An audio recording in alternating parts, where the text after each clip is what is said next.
24 જાન્યુઆરી 2023ના દિવસે હિડનબર્ગે આપેલો અદાણી પરનો એક રિપોર્ટ સ્ટોક માર્કેટમાં કેટલો ભૂચાલ લાવે અને શું થયું એ આપ બધા જ જાણો છો, પણ એ પાછળની કહાની ખૂબ ઓછા મિત્રો જાણે છે. આ કહાનીને સમજવા માટે સમજીએ રિપોર્ટના એક વીક પહેલા અદાણીજીની ઇઝરાયલ સાથેની ચાલતી હતી ડીલ, અને એ ડીલની અંદર ઇઝરાયલના જે મેઇન પોર્ટ છે એ પોર્ટનું પ્રાઇવેટાઇઝેશનની ડીલ હતી, અને એના ટેન્ડરમાં 18 નાની મોટી કંપનીઓ સામેલ હતી, જેમાં સૌથી લીડ અને ટોપ પર હતી અદાણી ગ્રુપ. ઓલમોસ્ટ ડીલ થવાની અણી પર હતી ને એમાં આવ્યો હિડનબર્ગનો આ રિપોર્ટ, જેને આખી વાતને વંટોળે મૂકી દીધી. અદાણીજી આખી એક લીગલ ટીમ બનાવી અને લીગલ ટીમને કામ પર લઈ આવી, એક નાની નાની વાતનું ઓબ્ઝર્વેશન અને ક્લુ ગોતવાના પ્રયાસ કર્યા. 353 પેજનો એક રિપોર્ટ બનાવ્યો અને આ રિપોર્ટ હિડનબર્ગને મોકલ્યો. અને આના કન્ક્લુઝનના ભાગરૂપે અદાણીજી અને હિડનબર્ગની એક બંધ બારણે મીટિંગ થઈ. આ મીટિંગમાં શું ડિસ્કશન થયું એ તો હજુ કોઈ જ જાણતા નથી, પણ મીટિંગનો એન્ડ એવો આવ્યો કે જેનાથી હિડનબર્ગે પીછેહટ કરી, જે આજે આપણે બધા જ જાણીએ છીએ. અને આ સક્સેસફુલી ઓપરેશનને એક નામ અપાયું, ઓપરેશન જેપલે.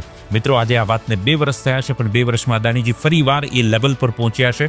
કીધું છે ને કે મનસે હારે હાર, મનસે જીતે જીત. આ ગુજરાતીએ સાબિત કર્યું છે, અને વિશેષ ગર્વ તો થાય જ ને, કેમ કે અદાણીજી ગુજરાતના છે. આપનું શું માનવું છે ચોક્કસથી કોમેન્ટ કરજો, અને આ વાત આપના મિત્ર સર્કલ, ફ્રેન્ડ સર્કલ અને સોસાયટીના ગ્રુપમાં પણ ચોક્કસથી શેર કરજો, પણ વિચાર જરૂર કરજો.